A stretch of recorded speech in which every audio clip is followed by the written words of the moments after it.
Why follow your passion isn't for everyone. Number one, it assumes that we all know what our passion is. And in reality, most of us don't know what our passion is. And that's not something bad. It's just that we are still figuring things out in our life. Number two, it makes it seem like passion is equal to something easy. We are told that once we find it, work should feel completely effortless. But honestly, even in dream jobs, there still is hard times and hard days and a lot of confusion. Number three, just because you love something doesn't mean you're great at it. For example, I love dancing. Does not mean I'm talented enough to become a professional dancer. It is just interest, a hobby of mine. Number four, it's a bit of a luxury. Not everyone can choose a career purely based on what you love. For many of us, stability, flexibility, or family priorities are just as important.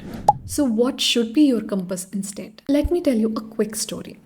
For a few years, I worked as a teacher. I was teaching soft skills like confidence, communication, public speaking to kids in a school. And I had two good friends there who were English teachers. Same age group, same subject, same school. One of them absolutely loved her job. She was full of stories and energy. And the other, she couldn't wait to leave her job. And after a few conversations, I realized something. One of them deeply valued connection, creativity, and making an impact. And teaching gave her all of them. And the other, she craved variety, flexibility, and personal growth. But a teaching job is such that you do the same thing over and over again and it does not provide you a lot of variety or growth. Same profession, two totally different experiences. Why? Because their values were different. And that's when it clicked for me. Passion is not the whole story, but values, they are actually what make you feel fulfilled or frustrated. They are not what the society, your parents, or anybody else expects from you. They are not something that look good on the paper. They are what actually feels true to you here in your heart. And there's actual research behind it. A study in Journal of Positive Psychology found that people who live in alignment with their values experience more satisfaction and less anxiety in their life. So the next obvious question, how do we figure out what our values are? And honestly, I did not find a better tool than journaling to find out what our personal values are. Let's talk about how to do it. How to identify and build a life around what actually matters. I'm going to share with you 3 journaling prompts to help you not only just find your values, but to really understand them. Prompt 1. When did you feel the most alive and fully yourself? Think of 3 moments in your life. It can be at your work, it can be in your relationships, it can be anywhere while doing something random where you really felt like yourself. Not just happy, but grounded, but at ease and fully present.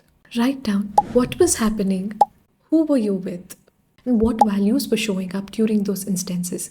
Was it creativity? Was it freedom? Was it impact, achievement? You will start noticing patterns. Prompt 2. What consistently frustrates you or annoys you? We usually think that anger is a bad thing, but it can actually reveal what you really care about.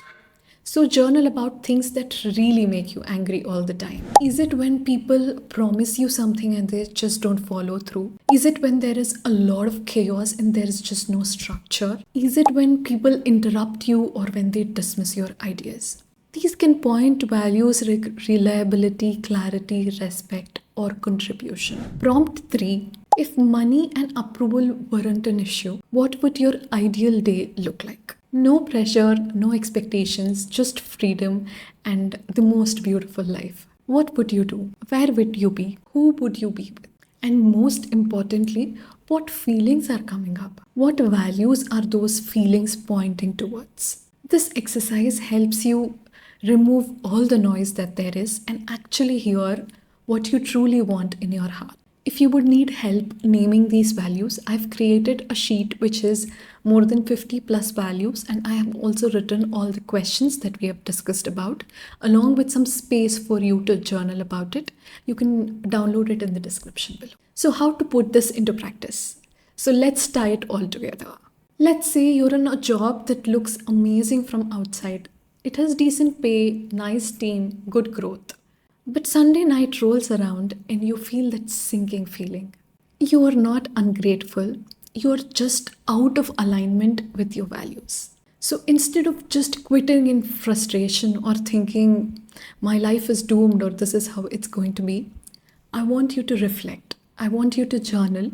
And then you realize what your values are. Maybe your values are freedom, creativity, and impact, like it is for me.